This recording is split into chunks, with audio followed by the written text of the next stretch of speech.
Welcome back to Real Takes, where we are all movie love all the time. But before we get to the movie love, I'm going to talk about an organization I care about that if you are able to support, I think is more than worthy. It's called the Center for Coastal Studies. It's based here in Provincetown, and this organization was founded by the people who basically developed strategies to untangle whales from fishing line on the Cape, and they're now world renowned for that work, and they do so much more than that now, studying the migration habits of various marine life, working to reduce plastic in the oceans. They're a great, wonderful organization. I will link to them below. Please support them if you can. We have now entered into the time of Leo, the lion. I'm a big fan of Leos. I'm actually a Leo rising, for those of you who know what that means. And Leos like having fans, so it's good I'm a fan of them.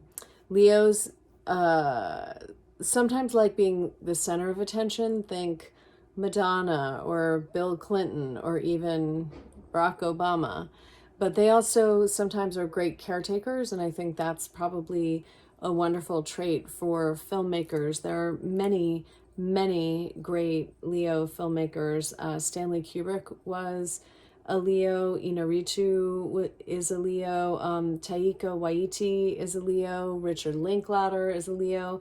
The great Patty Jenkins is a Leo. Gus Van Sant, Luca Guadagnino, Lena Wertmuller was a Leo.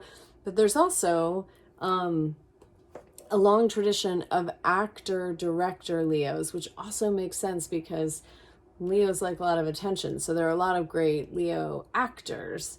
So John Huston was an actor and a director and a Leo.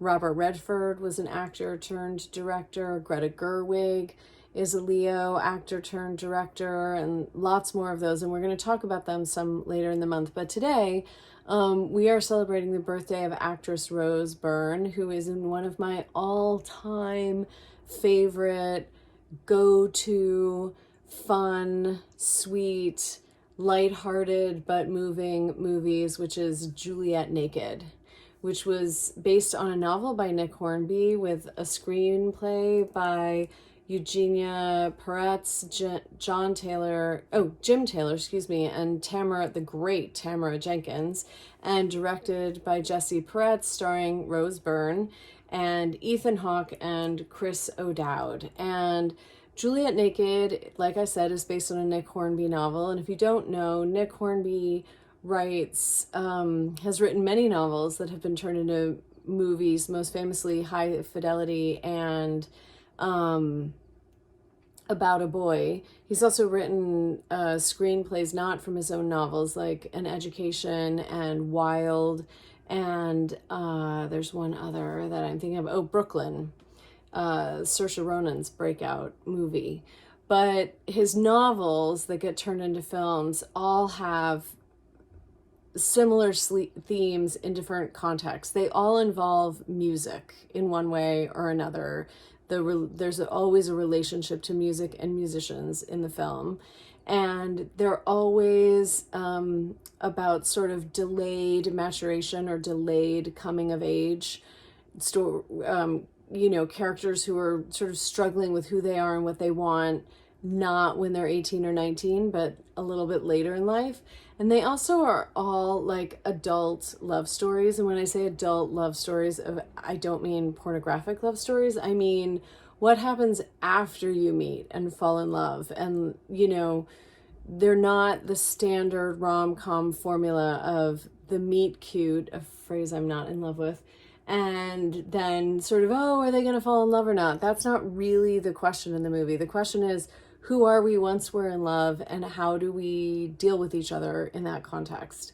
And I am down for all of these themes every time in all their iterations, but even more with Juliet Naked, because this story has a woman at the center of it, Rose Byrne's character Annie, who has been in a long-term relationship with Duncan that is souring, growing stale, might not be meeting her needs anymore. And Duncan is obsessed with a long disappeared musical hero played by Ethan Hawke. And when Annie stumbles into a connection with Duncan's musical hero and obsession, Ethan Hawke, the love triangle ensues with all the attendant questions. I can watch this movie anytime, anywhere. I promised you guys more fun. Here is I don't know, do we call it a dramedy? It's not exact. I wouldn't really call it a rom-com again, because I think it's a little more has a little more depth than some rom-coms have. Of course, there are great rom-coms that have a lot of depth, but I would call it more a dramedy and a coming of age, like a delayed coming of age story. There's so much great backstory about this movie. It was directed by Jesse Peretz, and he himself was in a successful band in the late 80s and early 90s called the Lemonheads, and he actually started his film directing career making music videos. So he was a great choice to make this film, because, you know, they had to do all this music backstory for Ethan Hawke's character, Tucker Crow. And in fact, they wrote an album for the film of Tucker Crow's songs, which Jesse Peretz has said was sort of the scariest part of the movie, because they needed an album's worth of music that is obsession worthy, which is no small feat. And they wrote some really great, you know, sort of indie pop rock songs for the film.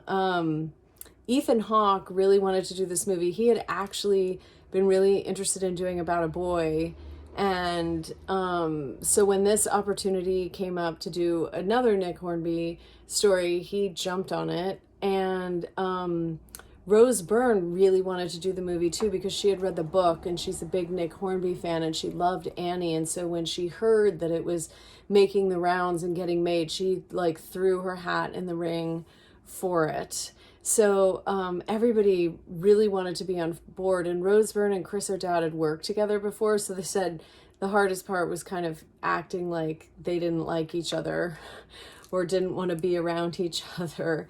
So so everybody really wanted to be on board with this film and gave it their all and gave it a lot of heart. And Rose Byrne has been working for over 20 years now. And it's interesting because she's worked in every genre. She was in Marie Antoinette, Sofia Coppola's film about Marie Antoinette. And she was in 28 Weeks Later. She was in The Meddler, which is also a really great kind of dramedy with Susan Sarandon playing her mother. Beautiful performance from Susan Sarandon, by the way. So highly recommend that one as well. But yeah, she's been doing, she was also in the X-Men. So she's done this sort of wide range of films, but she's really planted a flag in comedies and dramedies. She was in Bridesmaids. She was in The Meddler, like I just said. She's in Juliet Naked.